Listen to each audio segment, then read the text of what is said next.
Abaana okufiira mu bidiba omuwugirwa oba swimming pool mu masomero, okufa mu ngeri etategeerekeka n'abandi okwetuga bimu ku bizibu ebifumbekedde mu masomero ensangi zino. Ensonga endala ye y'abazadde basusse okubiibiita abaana ne batuuka n'okubawa ssente n'ebintu ebitasaana ku ssomero ne bituuka n'okubajja ku mulamwa. Olw'okuba nti tewabadde kunoonyereza kumala ku nsonga nga zino, mu lutalo lwa Paalamenti olwaleero ensonga zino zibadde ku mwanjo era nga sipiika yennyini yaziwomyemu omutwe. There is a kid who got drowned in a swimming pool. We had a kid who was slaughtered in Soroti and dumped in a pit latrine. We had a kid who committed suicide in Seta. Okusinziira ku sipiika Anita Among, obuzibu abazadde n'abasomesa beesuliddeyo ogwa Nagamba eri abaana ku ngeri gye balina okuzibwamu. Issue of parenting. When we give our children to schools, to teachers, that is an extension of parenting. They become the parents of those kids. So by doing that, you have to take responsibility of these kids, the welfare of these kids. It's very, very bad for somebody to take a kid and then it's called the next day that your kid got a problem, is dead.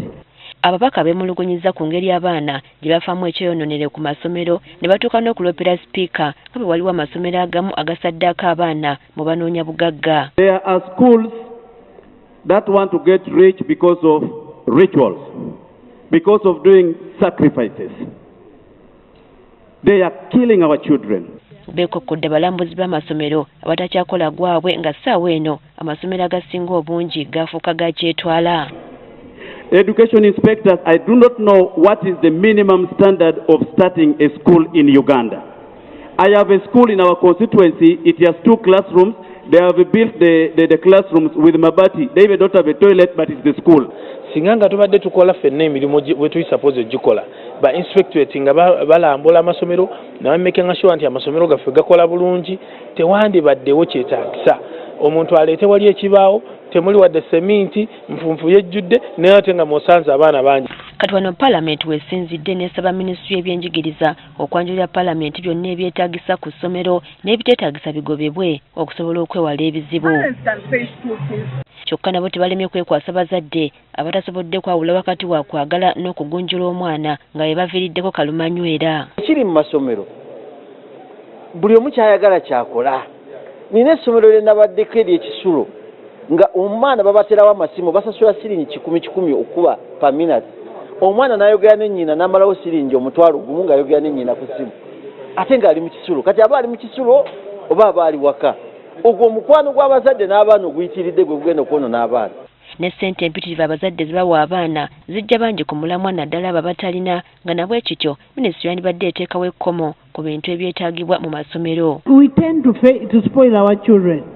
You and me who think we have money, every time you want to give this kid a lot of money, at a time when you don't have,